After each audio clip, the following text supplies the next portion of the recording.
You're listening to PM Tonga with John Pulu. Si o to ofa tu ho e ki pia moe kakai whanua. It's a little after 5 p.m. for us here in Tāmaki Makoto, Aotearoa no Usila. Ko e whiawhini o ku i ai ki I uhinga maa rie mo oni. Ko uhinga koe ni o ku i ai ki whiawhia ai motu ani. Ko e polo kalama koe ni pe koe reti o Nima Toltaha. It is our 30th anniversary today. This day, 30 years ago, nai whautu tu ai koe ni ai reti o Nima Toltaha, ke whakatahataha I mai ai kakai me he Pasifiki I he ngalu ea. Koe ngahi ahoni foki o ku ke hoko tupe whatongia, ka ko whiawhia pito ke whawhekloa ki atu ai, one of our former boss and of course a broadcaster, Sefita Hao'uli, and here in the studio we have engineer extraordinaire, George Mo'ungatonga, ke whaiha ki I lave ki he polo kalamani. Sefita malo e tau mau e whiawhini. Always a pleasure. Great to see you. Kia ora mau e Lava, and also good to see George. Pleasure to always join up on a day like this. Although I think I'm sure people have known the history of 531 PI each and every time you call it at this time every year. Cool, yeah. 30 years, Sefita. How did this journey start? Give us an idea of how the radio station, how did this idea flourish in the early days? Yes. In the early days, what happened was when the David Longy government left, what they did was they came and actually sold off the frequencies that were available. It was part of what they call the looking after the welfare of New Zealand by privatizing a lot of the properties that government used to own, and of course radio frequencies was one of them. So they auctioned them off and sold them to people who could afford it by introducing a lot of FM frequencies and AM, and we were unable to buy one, but they gave us one. So they gave us 531 AM. At that stage, Richard Preble was the Minister of Pacific Island Affairs then, and he gave that to the ministry staff to come and talk to the community, and they came to Auckland. And at that stage, we were grateful that we had a frequency, but they only gave us a frequency with no money to do the job with. And of course, they left government because National came in. And at that stage, New Zealand was not in a good state to start any business. We weren't even in a fit state to start a radio station. Because number one, we knew nothing about owning a radio station, let alone running one. So that's how it all started. So the key connection in this, who just happened to be Mahe Uli Tuponiua, the late Mr. Tuponiua. The late Mahe, As you know, because Mahe was the former Prime Minister of Tonga, of course, and Minister of Finance.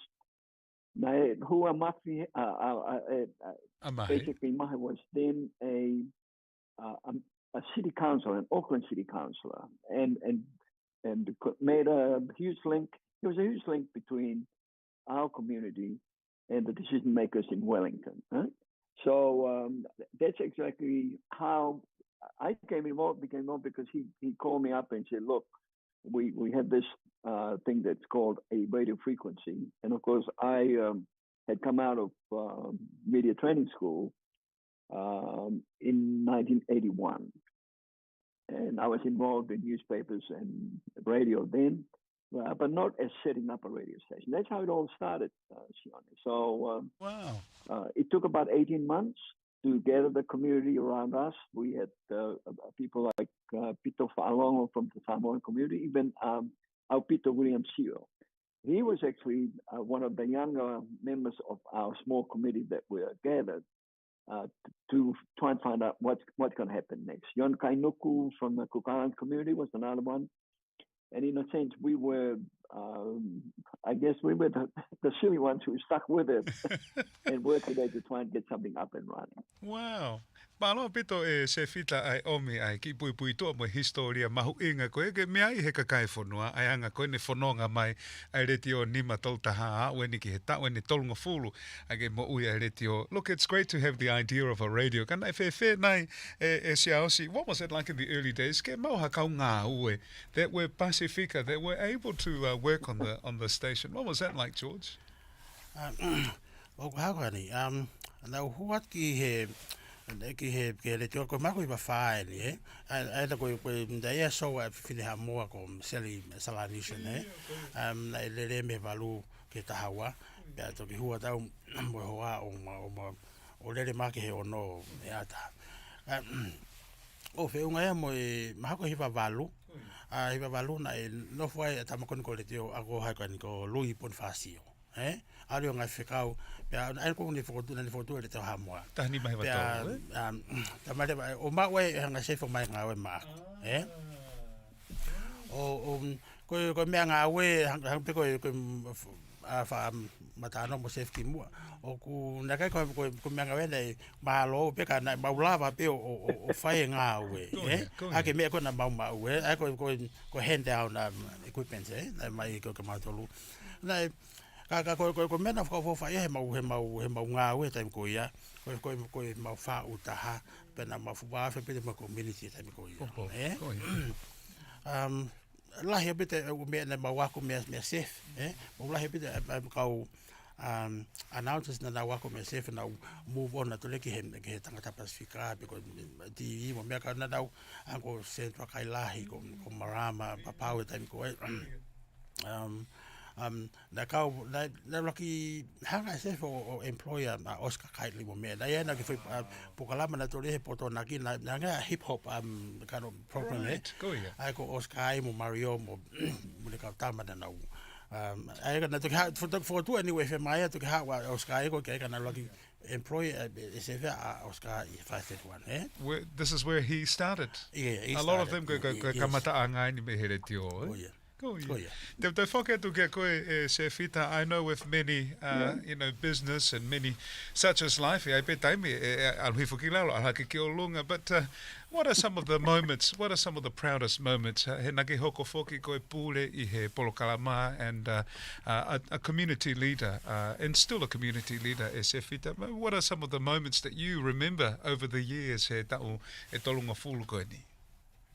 I know that that I think the memories are huge and large and very varied. Some extremely hilarious, and some I'd rather forget. but one of the things that Charles referred to, of course, is true.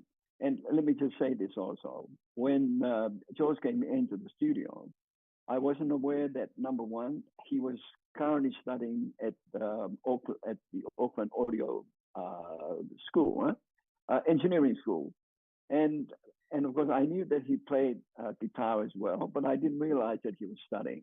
So for a change, we had somebody who could speak Tongan, because it was important to actually become a recording engineer. Because sometimes, because we had 7 languages running, or 8 including English, it was always helpful to know that the sound engineer can understand what is being recorded on the other side. So we had Louis, and he took look after Samoan.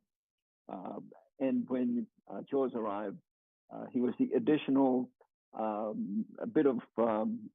he was additional to the armory, because not only was he an experienced engineer and could work the equipment, and George is exactly right, we were using hand-me-downs. I think they were not second-hand. They were more likely to be 4th or 5th hand. At the time that we got Many it. hands, And it required somebody with the expertise and the skills, but also the patience to be able to get the stuff up and running. And I know from time to time, George and I will meet up and we laugh about our ability to actually produce 14 or 15 commercials, 30-second commercials, in about an hour and a half. And that was the nature of the business then. Now, I know that today you had to switch everything going digital. Life's a lot easier. But believe me, when it was analog, it was like watching somebody in the gymnasium when in fact it was the recording end of it, as people turned from tapes to CDs to all sorts of weird equipment we had in those days. So I can remember those days with fondness because just to have somebody walk in who is qualified, because that was the issue in those days, Senpu, is that we didn't have the capacity to actually operate and run a radio station as we do now. So we've come a long way in 30 years. Probably every single person in the operation now has already arrived fully skilled, or at least semi-skilled, to be able to do the job. We didn't have that, so we made do with the little that we had. Well, malo au pito e si tataki mai ai polokalama me he kamataanga. Even though you had your own obstacles and challenges, Sefita, you were part of the journey to build. And now I'll come back to you for more pe si ausi.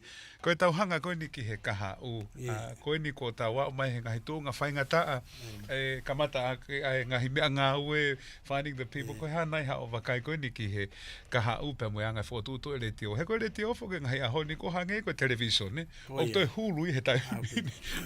Koe le ope, kang toi kau pia moe video I he tai mini. Ko tui lahi mahalo na tuk tanak me mua a safe kata whanu more. Ko le tio, ko tui ta milifo toke ngā ke transmitters, e ai maho ta e hongo fulbe wano me hene ko e feita ate mea koe e move me a le tio ki he television platform, Koe ki mua he wa he tai wahiwa, I had the privilege to transfer all our music and everything into from analog to That's a the computer. tough task. Yeah. Ko ngā lahi nei whai ka nei ko ka mata I ko ni ko e ma move ko me analog ko ni ko ki computer, Yeah, tai wahiwa ko mana tu Pa ku toi kaupe whoke whareni hono mau e ngahi mea whakahistori, koe tokoni ke toi tupulaki rea whakawhonua e ngahi whonua ke he kauai a tonga. So it must be quite rewarding e ngāwe koe ni o ke iai si au si. Iyo, ko tu lahi ko language o ku mahu inga ka pau without the language ko tu iau we just become another station. Ko mea ko tau ke survive ko language. Tunga ko ki ngata he tawanga ko whenga ke whakatolonga e taurea o te ako mo ka kai toko lahi he taurea whawhonua, And also congratulations, George, na ke mau whoke pare I he whanua, whoke a lot of whanua, national prize I ho o Ngawe service, Ngawe lolo taha I he mala e kona ke iai. So thank you, George, for your service too. Ko tu safe plays a big part of that. Ko lucky pe au ko nanga mau I hono receive for your award, but it was a whole lot of people that he me na mau fai nga we ko to tabe fa malo and I'm very humble about them. The award. Thank you. Oh, malo mo ko George ho ke lahi o kātaki. Tau te whitu ke he timi ko ne tai mini. Algo o se kato kātaki. Wei. Ko ka whamore more penu to. Oh yeah, off. Malo pito George. Finally, I want to just come back to you whamore pe Sefita, just to ke whakamāpōpang pe ta ki polo kalama. Now you've had the experience and the time with the program and it's been passed on to others. What is your, I guess, your words of wisdom to those taking forward I let your nima tautaha for another 20, 30 more years to come? Another 30 years. From what George is saying, I agree with him wholeheartedly. And I think to a large extent, the transition, or at least the transformation, will come when we have gone now from being local to being regional, and from regional, we are now global. We are no longer an Auckland-only radio station through merging of audio and video. We have any Tongan anywhere in the world who has access via the internet can meet up with us. So I think that what we should be looking at is every community will have a different approach. I think for we as Tongans, our global community become more and more important. The significance of Tonga as a mother country for us, insofar as our language, as Sean said, referred to very quickly. Without a language, I think that our identity as a community, as a nation, and it's going to slowly slip away. We see examples of that within our own Pacific communities here in New Zealand. So the radio station has a role to play in not only maintaining our identity and our language, but to help guarantee that those languages will never die. In our Tongan situation, that's one of the things I'm currently working on at present. There is a way to guarantee that our language is not going to perish. The trouble is that knowing that as we do, very little is being done to enhance that prospect. O pamena o maina mai be sione masas, koe ngahi lea kau a koe mamani o te tonu ke tau whaitaka ki ai. And we're very lucky in a way because English is the most powerful language in the world. We are English literate. We should be even more Tongan literate if we kapate tau whaitaka ki mea hau whai e rea English. And Tonga has a huge role to play in that. And I think that more and more you'll hear us talking more about ke oape tolonga, kai tolonga o tupu. That's what we're looking at, is to guarantee that it's not going to die. There is enough languages in around the Pacific who are already dying, in the process of already being dead, some of them, that we need to learn from that. So, for the radio station and the thing you're asking, next 30 years, we'll become more global, put some focus on the language, and just making sure that content is going to be applicable and consumed by as many Tongans as we can find. And thank you so much also to you for all the work that you're doing. How old were you in 1993? About I wasn't even born, Sef. No. I wish. There you are. You have yours to blame for that. Oh, yeah. Sefita, it's an honor to have you on our Polo Kalama, my friend, and thank you for sharing the journey that's been 30 years, and here's to plenty more years to come, maybe 50 years to come, but we're so grateful for the work that you've done to help get 531 to where it is today and going forward. And siausi malo pito si tokoni I tau Polo Kalama talamono to kia koe moho ngawe. Okay, malo pito Sef and yeah, Malo George, good to see you both. Yeah, Malo. O falahi atu. Hau eki pia mo e kakai whanua Sefita Hao'uli.